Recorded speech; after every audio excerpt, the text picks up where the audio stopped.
This should be quite interesting. Morning, Darryl. Morning, how you doing? I'm very well, how are you?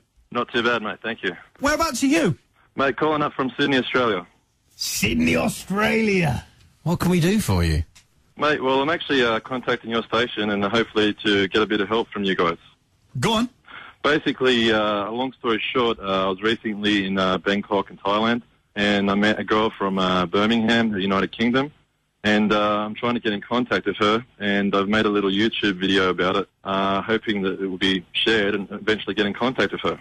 Basically, in the video, I've sort of put some unique details about her, which I believe if it gets back to her and she watches the video, she'll know exactly who she is, and I'm hoping that, eventually she'll get in contact with me through the video and through you guys' help, yeah. Do you have a name for her? No, well, that's part of the story. Basically, I did know a name, but that night when I was going back to my hotel, I went for a swim, and I had a bit of an accident, and I actually got knocked unconscious when I was going for a swim. I slipped on the edge of the pool. Yeah. So it's a bit of a crazy story to know. I don't know her name, and that's part of the reason why. It does sound like an episode from Neighbours. I'm sure that happened to Harold Bishop, and then he came back being able to play the tuba. Mate, it could very well be so, but it's actually not an episode of TV of Neighbours or Home and Away, but it's actually real life. Whether it works or not remains to be seen, but I'm hoping so, yeah. So, you are out in Bangkok and you meet a girl from Birmingham. You must have a good night together, and then you slip over, hit your head, and you've forgotten her name. Do you remember anything about her? Go ahead. Yeah, mate, basically, she was 31 years old. She was from Birmingham. She was an Aston Villa supporter. She rides a motorbike. She's of Asian background. Her parents were I think lived in Uganda for a while.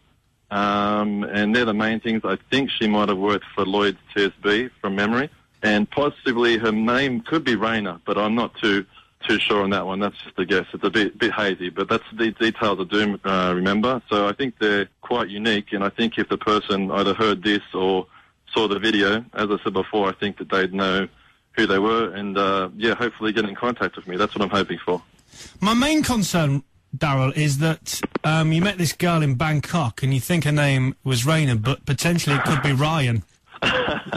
Look, that's always an issue over in those countries, but I can assure you it wasn't. I did have a few drinks over there, but that particular night it was actually quite laid back. So on another night, you'd never know. Yeah.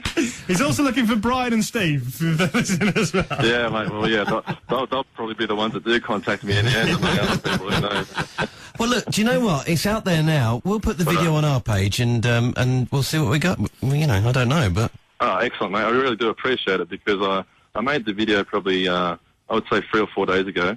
So it'd be great if it works, and by all means, if it does work, well, I'll let you guys know. And you can get us some Castlemaine Forex. Really nice. You know what? I know from my time over there, everyone thinks we all drink Forex here, but I can tell you, at least down in Sydney anyway, it's actually not popular at all. So, next you'll be telling me your middle name's not Skippy. Not quite, mate. Well, listen, Darryl, let's see what comes back. All right, the most surreal phone call we've had for a few weeks on the show. I mean, we have had a few, but if anything does come back, we'll be in touch, all right? Mate, I'd love it for it to happen. So I really appreciate your help and have a great day. And good luck to the English and Great Britain for the Olympics and all that. I hope you don't really mean that, but thank you very much for saying it anyway. All right, Darryl. Cheers. Thank you very much for your time. Good day. Bye-bye. Thanks, mate.